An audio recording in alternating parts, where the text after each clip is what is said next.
13% de chute. Aïe, aïe, aïe. Et t'as Daron qui se dit, faut que je revende mes bitcoins, ça y est, c'est un scam. Et oui, millions garçons, on fait peur. On fait peur à la plèbe, on fait peur à la dumb money. Voilà. Il y avait beaucoup trop d'euphorie.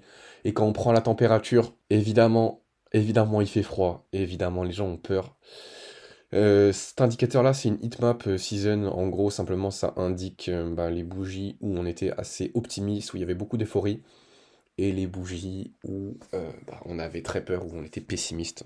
Bleu étant pessimiste, rouge étant optimiste. On voit que là, on fait peur à toute la plèbe. On liquide absolument l'entièreté du marché. Faudrait juste que j'aille checker plus tard au niveau de liquidation qu'est-ce que ça donne.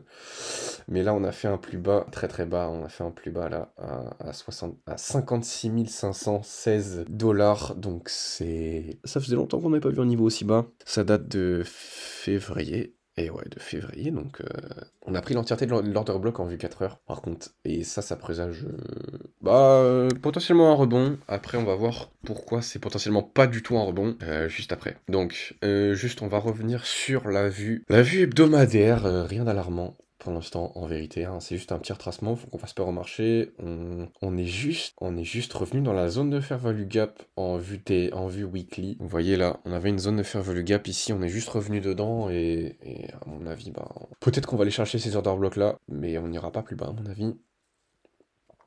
Sinon, on est toujours en structure haussière.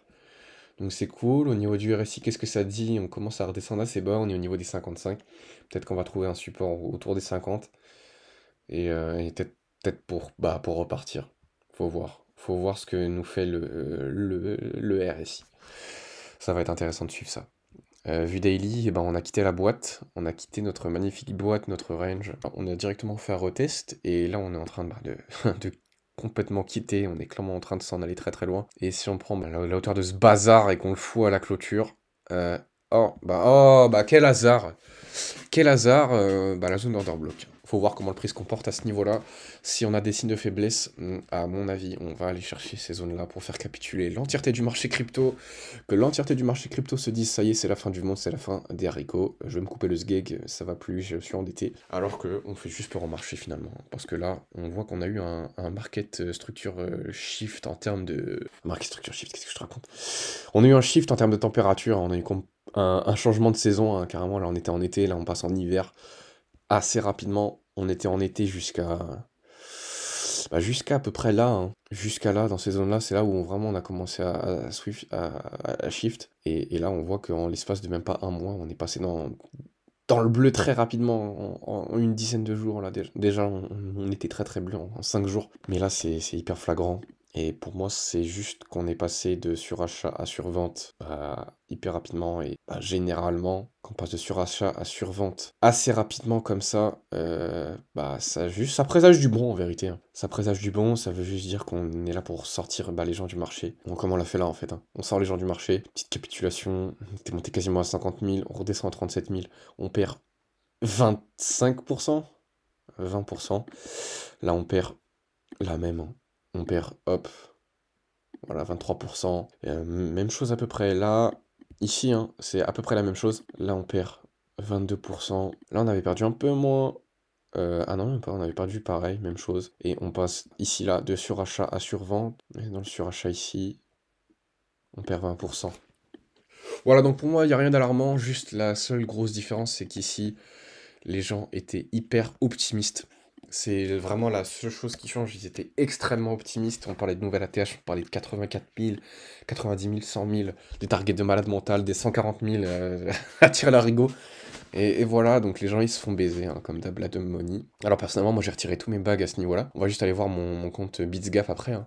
C'est un compte démo, mais en gros j'ai retiré tous mes bags ici. Et j'ai bien fait, hein, parce que j'ai senti la douille. Tout le monde parlait de rebond, je me suis dit, non, ça pue sa mère. Ici, le sentiment du marché, c'était que tout le monde, là, à ce niveau-là, hein. Ici, c'était strong buy. Donc, c'était par là, hein. Je me suis dit, ça pue sa mère. Tout le monde achète, tout le monde pense que c'est le rebond, ça veut dire que ça pue sa mère. Et en plus, quand on regardait, par exemple, si on prenait le Fibonacci, on était juste, on était au pile poil autour des 0,6, 1,8. Et donc, j'ai vendu tous mes bags. J'ai pas spécialement cherché de liquidation. J'avais pas trop regardé, mais en 4 heures, on avait liquidé cette zone-là. Quand on regarde, on a juste fait une mèche, hein. On a vraiment juste fait une mèche. Ouais, on a juste fait la mèche, et là, On a complètement décroché, quoi. Donc rien d'alarmant pour moi, ça présage que du bon. Pour moi, je vais juste envoyer des bagues.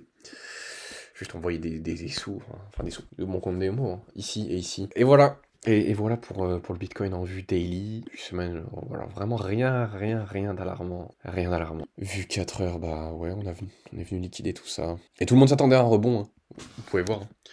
Ici, là, on a eu une belle bougie. Juste après la liquidation, on a eu une belle bougie verte. Enfin, une belle bougie de rachat à 2,58, mais on n'a pas réussi à reprendre.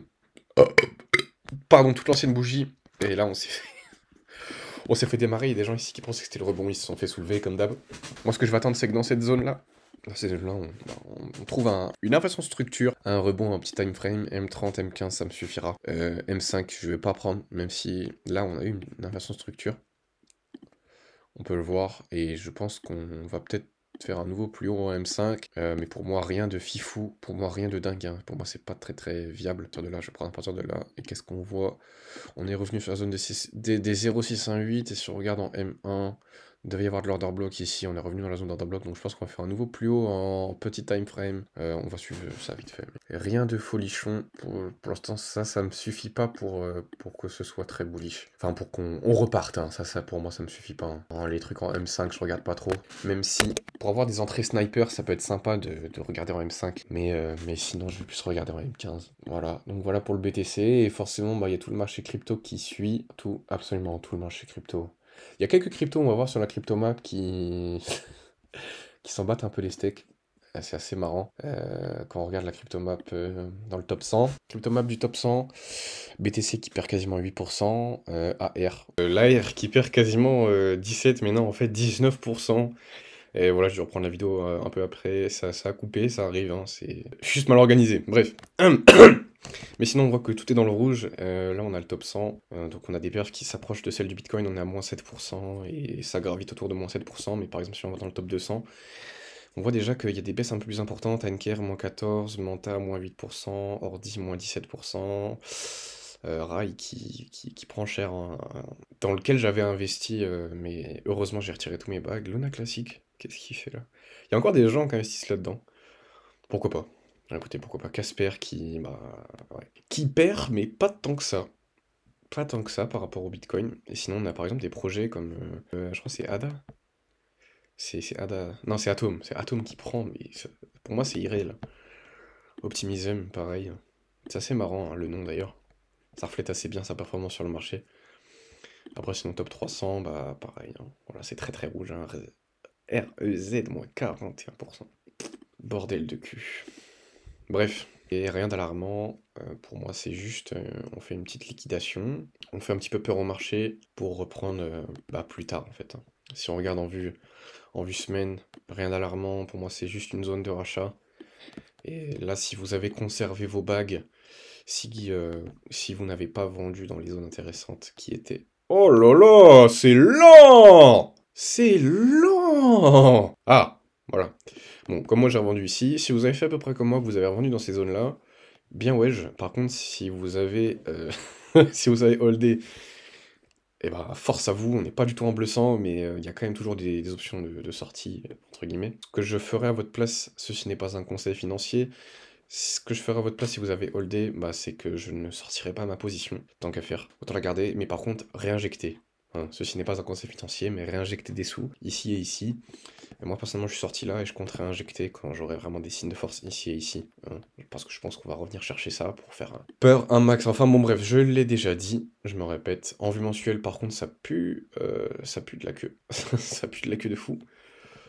Simplement pourquoi, je vais zoomer un peu, parce que si on voit, on a fait une clôture plus basse que l'ouverture de la bougie, donc on a ravalé cette bougie-là. Mais bon, ça, c'est un signe assez bearish, mais en vrai ça m'étonne pas, parce qu'on avait beaucoup d'euphorie à ce niveau-là, beaucoup d'optimisme, et forcément on ravale, on fait sortir les gens du marché, tranquille au bidou. Voilà, après sinon, je vais regarder un petit peu ce que ça donne au niveau du Ethereum. Pareil, hein, je crois qu'on est juste revenu dans la zone de TE. Si, on est revenu dedans. Ah non, même pas. On a... Ah non, oui, c'est vrai. Et moi, ma zone de TE, je la compte à partir du 0,5. Je sais qu'il y en a qui le font pas, mais moi, je le fais des fois. Je pense qu'on va peut-être revenir dans cette zone. Un peu comme le BTC va continuer à baisser. XMR, rien de très intéressant, ça baisse, ça sous-performe. Solana qui revient au niveau des 120, intéressant. assez intéressant, sachant qu'on l'a connu à 200. Le Taylor TRB, c'est un projet que j'aime bien, on l'a connu à 600$, folie. Il est à 46, quand on regarde sa perte, c'est de la folie, c'est juste de la folie. C'est un moins 93%, moins 92%. Et pourtant, je continue d'y croire, hein, le Taylor. Je pense qu'on va remonter assez facilement. XRP, je suis pas, je m'en fous un peu. Binance Coin, bah, qui a montré des signes de force durant tout ce range, et là qui commence vraiment à baisser un peu. Mais c'est toujours moins que le BTC, donc plutôt cool. RAI, pareil, ça baisse. Faut juste qu'on revienne dans ces zones-là, hein, pour potentiellement trouver un rebond. Pareil pour le fetch, il va falloir qu'on revienne dans ces zones-là pour trouver un fameux rebond. Pourquoi pas venir ici même, hein. Avax pareil, hein, dans ces zones-là pour trouver un rebond. Ou même bah, retrouver cette zone d'OTE et là ça serait vraiment... Ça ferait des très très gros dégâts, sachant que le Avax il a déjà perdu pas mal. Il a déjà perdu ouais, plus de 50%, et là on perdrait je pense de nouveau 50%, voire plus en fonction de la target. Ouais. Donc à voir. LRC, qu'est-ce qu'il nous dit? Qu'est-ce qu'il nous dit? Pareil, hein, va falloir juste qu'on aille chercher ces zones-là si vraiment on veut remonter, ou même pourquoi pas aller chercher ça, hein. Pourquoi pas aller chercher ça? Parce que là, à mon avis, là, il y a des sous à se faire, hein. Et pour remonter après, bien évidemment. Océan Protocole, pareil, faudrait qu'on aille chercher ça, si vraiment, vraiment, on veut remonter, au moins ça. C'est vrai que peut-être là, ça fait un peu bas quand même, et je pense que c'est un lot qui est relativement protégé, mais plutôt ça. Ça serait cohérent, et ça ferait une baisse encore de, je pense, 5 et quelques pourcents. Oula non, pas du tout, 10% quasiment. Au niveau des mêmes coins de Guifat, bah pareil, il faudrait qu'on aille chercher cette zone-là. On n'est pas exactement allé la chercher, il faudrait qu'on passe en dessous, vraiment qu'on liquide, et pourquoi pas aller chercher là. Au niveau du Floki Inu, bah pareil, il faudrait qu'on aille chercher ça pour trouver un rebond, ou carrément la zone d'OTE ici, et ça serait vraiment très intéressant. Au niveau du Noya, c'est un projet que je suis un petit peu, faudrait qu'on aille vraiment chercher très très bas, un peu plus bas que ça quand même, si on veut rebondir. Et voilà, pareil. On a grosso modo des altcoins qui ont encore besoin un petit peu de retracer, je pense, si on veut vraiment trouver le rebond. Donc commencer à recharger d'ores et déjà. Ceci n'est pas un conseil financier. Mais si j'étais quelqu'un qui avait encore des liquidités, j'injecterais dans le marché. Ah oui, voilà, je voulais parler aussi du compte BitsGap. Le compte sur lequel je trade entre guillemets, parce que c'est un compte démo, et en fait voilà, je vous ai dit que j'avais retiré à ce niveau-là, et parce que j'ai senti que ça pue un peu sa mère, et du coup j'ai retiré l'entièreté de tous les gains en crypto que j'ai réalisé sur ce compte démo, et du coup on se retrouve avec 829 000, et malheureusement non, pas malheureusement, heureusement, parce que si j'avais gardé, j'aurais à peu près, j'avais fait le calcul, j'aurais perdu plus de 15%, et moins 15% sur ce genre de portefeuille, ça fait moins 120 000. Donc j'aurais eu aux alentours des 700 000 au lieu de 129 000. Donc c'est plutôt cool. Plutôt cool, et je vais commencer à injecter quand on va retrouver des inversions de structure, etc. Enfin bon, voilà pour ce flash crypto en fast. Ne perdez pas espoir, ne paniquez pas. Gardez la main forte et vous verrez que tout ira bien. Fiez-vous à votre plan et à votre analyse toujours. Ne cédez pas à la peur ou à l'euphorie. Et vous serez rentable. Sur ce, je vous fais un max de gros bisous, et je vous dis à une prochaine. Je pense que je ferai une mise à jour dans quelques jours, et puis comme dirait l'ancien, insérez un pouce bleu dans cette vidéo pour incrémenter encore plus le plaisir, et bonne soirée.